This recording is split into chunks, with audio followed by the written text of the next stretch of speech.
Kapag nagloko ang isa o kahit sino sa mag-asawa, nakakamalas yan at mabigat sa pamumuhay. Kahit anong sipag mo, kahit magbanat ka ng buto, hindi ka aasenso at unti-unti kang mauubos.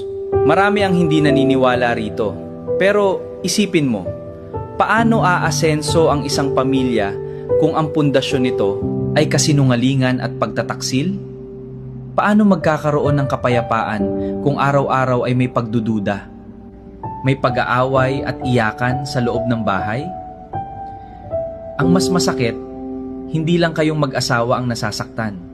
Pati mga anak ninyo ay nagdurusa. Habang bata pa sila, nakikita nila ang pag-aaway nyo, naririnig nila ang mga sigawan ninyo, at madadala nila ang sakit na yon hanggang sa paglaki nila. Kung mahal mo ang asawa mo, huwag mong sirain ang tiwalang ibinigay niya.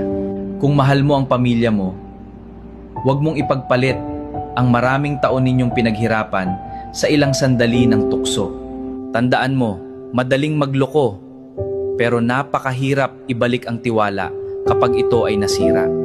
At para sa mga nag-iisip na isang beses lang naman o kaya naman hindi naman niya malalaman, tandaan mo, walang lihim na habang buhay na naitatago.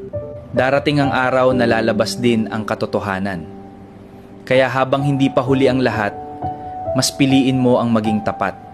Dahil ang tunay na pagmamahal ay hindi lang sa salita, kundi nasa gawa, katapatan at respeto sa pamilya na ipinagkatiwala.